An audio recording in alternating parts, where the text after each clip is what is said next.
네, 관세 전선뿐만 아니라 중동 변수까지 더해진 최근이죠. 상호 관세 위법 판결 이후에 트럼프 대통령이 조선업 재건에 속도를 낼 수 있다는 관측이 나오는 가운데 뉴욕타임스 보도에 따르면 미국과 이란 간의 군사적 긴장이 고조되는 상황에서 이란 핵 문제를 둘러싼 강경 대응 가능성도 거론되고 있습니다.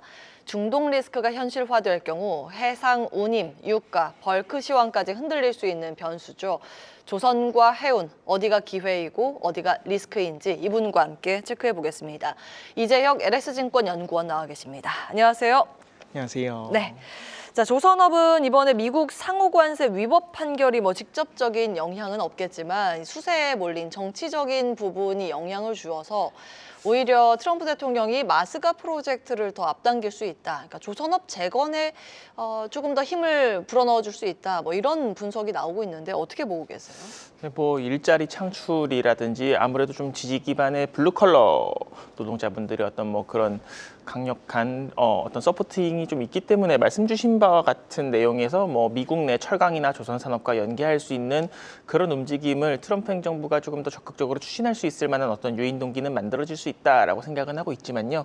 다만 저희가 굳이 어떤 이런 케이스에서 낙관론을 펴지 않더라도 조선업 그 자체만으로도 충분히 어떤 수주라든지 실적이라든지 강력한 어떤 성장 모멘텀이 26년도에도 많이 기다리고 있기 때문에 굳이 저희가 현상에 대해서 막 이렇게 추가적으로 해석의 여지를 더 만들 필요성은 없지 않나라고 생각을 하고 있어요. 예를 들어서 수세에 몰렸다라는 것을 다른 말로 해석하면은 소위 말해 마스카 프로젝트를 추진하고 있는 트럼프 행정부의 어떤 목소리가 조금 약해질 수 있는 내용이라고도 해석할 수 있잖아요. 그렇게도 볼 수 있군요. 네네, 그렇기 때문에 낙관론은 경계하되 조선업에 대해서는 긍정적인 시각을 유지하자, 이렇게 좀 코멘트 드리겠습니다. 예, 조선업은 그동안에도 우리가 좀 긍정적인 포인트를 많이 갖고 있었기 때문에 앞으로도 미국에서 할 수 있는 역할이 많을 것이다. 이렇게 해석 가능할 것 같습니다.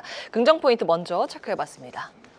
예, 리포트 비하인드 시작하겠습니다. 해운 업종 이야기를 해볼 텐데 페노션이랑 HMM 모두 지난해 4분기 실적이 굉장히 좋았습니다. 특히 HMM의 이익 역량을 압도적이라고도 표현을 하셨던데 이건 어떤 이유 때문일까요? 네, 보통 저희들이 땅에서의 국경은 이제 이곳저곳 다 있죠. 네. 하지만 물길은 결국 종래에는 심지어 강까지 다 하나로 이어져 있다라고 이야기를 많이 합니다.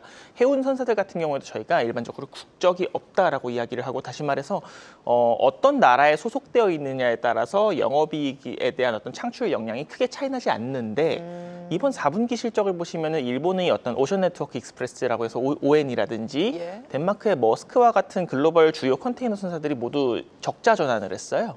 그런데 HMM 같은 경우에는 여전히 두 자릿수 영업이익률을 견조하게 좀 유지를 하고 있는 상태여서 저 역시도 대단히 압도적인 영업이익 역량을 가지고 있다라고 조금 봤는데 이 내용들이 지금 26년도로 넘어가면서 글로벌 선사들이 너도 나도 다들 초대형 선박들을 하나도 앞다투어 다 인도를 받게 되거든요. 근데 이들 자산들을 계속해서 편입을 하다 보면은 필연적으로 감가상각비 부담이 확대되게 됩니다. 다만 HMM은 올해까지는 큰 규모의 선대가 9,000 TEU급의 컨테이너선을 일부 인도받는 거 제외하면 대부분이 다 28년도 이후에 들어오거든요. 다시 말해서 올해 연중 컨테이너 시황은 다소 안 좋을 것으로 보고 있어요. 그 속에서 글로벌 경쟁 선사들은 여기에 이중고로 감가상각비가 더해지면서 빠르게 실적이 주저앉을 텐데 HMM은 자체적인 영업이익 보전 역량도 좋고 거기에 더불어서 이 선비가 올라가는 어떤 비용 영향 역시도 타 선사에 대비해서 견조하게 상쇄할 수 있다. 이렇게 조금 기대하고 있는 내용이 있습니다. 예. HMM 먼저 체크를 해봤습니다. 긍정평가를 주고 계시고. 근데 페노션도 보면 이익 역량만 두고 봤을 때는 뒤처지지 않는다는 분석인데 최근 적극적으로 투자를 하고 있다고요? 맞습니다. 지난 달에 이제 페노션이 SK 해운으로부터 열척의 중고 VLCC, 다시 말해서 초대형 유조선 원유 운반선을 좀 매입을 하게 됐는데요. 지금 전 세계적으로 원유 운반선 시장이 대단히 강한 공급 쇼티지를 보이고 있습니다.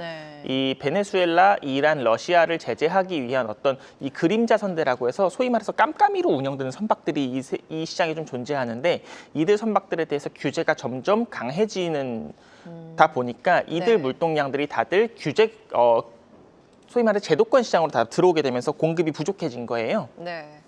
이런 상황에서 열척의 선박을 이제 확보를 하게 됨으로써 이 포트폴리오 다각화 움직임을 좀 본격적으로 보여주고 있다라는 게 긍정적인 포인트고요. 뭐 여기에 더불어서 이제 탱커선뿐만 아니라 LNG 운반선 같은 경우에도 올해에는 13척의 선박이 모두 연간 전체 실적이 기여하게 되면서 1년 전체로는 한 1억 2천만 불 정도의 영업이익을 창출해낼 수 있을 것으로 좀 기대하고 있는 상황입니다. 예. 그러니까 페노션은 벌크선, 막 원자재 막 실어 나르는 배라고 이해하시면 되고, HMM이 컨테이너, 맞아요. 박스채 들고 가는. HMM이 이제 컨테이너선 위주고 페노션이 원래는 건화물선, 저기 철광석, 석탄, 곡물을 주로 실어 나르는 건화물선 중심이었는데 최근 들어서는 탱커선이랑 LNG 운반선 쪽의 사업에도 힘을 많이 싣고 있다. VLCC. 네, 맞아요. 예, 요즘 탱커선. 자, 이제 해상 운임 이야기를 좀 해볼게요. 사실 올해의 글로벌 해상 운임이 하락세였잖아요. 그러니까 네네. 이런 해상 기업들은 쉽지가 않은 건데 특히 컨테이너 선사들을 쉽지 않았다고 하는데 이 부분은 어떻게 보세요? 그러니까 미국이랑 이란 긴장감이 더해지면서 이 운임에 어떤 영향을 주게 될까? 그리고 기업들에게 어떤 영향을 주게 될까가 이제 변수인데요. 저희가 이미 사실은 중동 쪽의 정세 불안이 지난 24년도 연초, 23년 연말, 24년 연초부터 시작됐던 후티 반군 사태로 하여금 저희가 다들 수에즈 운하를 경유하지 않고 희망봉을 우회하고 있어요. 일부 선사들이 최근에서야 수에즈 조금 개시를 하고는 있는데 지금 이제 미국이랑 이란 간의 어떤 긴장감이 더해지는 내용들은 결국은 호르무즈 해협의 봉쇄 우려와 직결이 되는 내용인데 호르무즈 해협은 사실 컨테이너 공급망에서 그렇게까지 중요하진 않다라고 보고 오히려 탱커선 쪽에서 좀 더 중요하다라고 보거든요. 그렇기 때문에 미국과 이란의 어떤 전쟁 우려로 하여금 발생할 수 있는 컨테이너 공급망 우려는 다소 좀 제한적이다. 다만 저희가 비공식적인 어떤 군사 연맹체로 엑시스 오브 레지스턴스, 저항의 축이라는 게 있습니다. 이게 저기 시리아라든지 레바논의 헤즈볼라라든지 특히 저기 북예멘의 후티 반군 여기랑 이란이 이제 좀 연계되어 있는 이런 어떤 연맹체인데 아무래도 미국과 이란 간의 갈등이 심화될수록 이들 후티 반군이 수에즈를 보다 장기적으로 더 점거할 것이라는 어떤 전망들이 계속해서 유지가 될 수 있습니다. 아무래도 수에즈가 다시 뚫리게 됐을 때 글로벌 컨테이너 공급이 10% 이상 더 풀리는 효과가 생기거든요. 네, 그렇기 때문에 어떤 선사들의 이익 영향 내지 시장의 해상 운임이 빠르게 주저앉을 가능성이 이런 부분들로 하여금 일부 조금 방어는 될 것이다. 다만 컨테이너선 신규 인도 물량 자체가 워낙에 공급이 많기 때문에 중장기적으로는 점진 우하향할 수밖에 없는 시황이 아닐까라고 판단하고 있습니다. 그리고 탱커 아까 말씀 주셨는데 그 영향이 있다 그러면 페노션은 영향을 받겠네요. 뭐 일부 선박들에 대해서는 영향이 있겠지만 사실은 이번에 확보한 열척의 VLCC 선대 같은 경우에는 그 장기 계약으로 좀 묶여 있어요. 네, 장기 계약으로 묶여 있기 때문에 이 마진을 고정해 놓고 나가게 됩니다. 그렇기 때문에 즉각적인 어떤 시황 변동에 따라서 뭐 이익이 막 그만치 올라갈 것이다라고 전망하는 것은 다소 좀 무리가 있습니다만은 그렇군요. 네, 중장기적으로 놓고 봤을 때 뭐 이들 선박의 계약이 끝나고 나서 재계약하는 절차라든지 이렇게 좀 활용할 수 있는 변수들은 많다 보시면 되겠습니다. 결국에 결론적으로 봤을 때 이제 중동 긴장감이 시황에 큰 영향을 주지 않을 것이다. 이렇게 지금 분석을 하고 계시고요.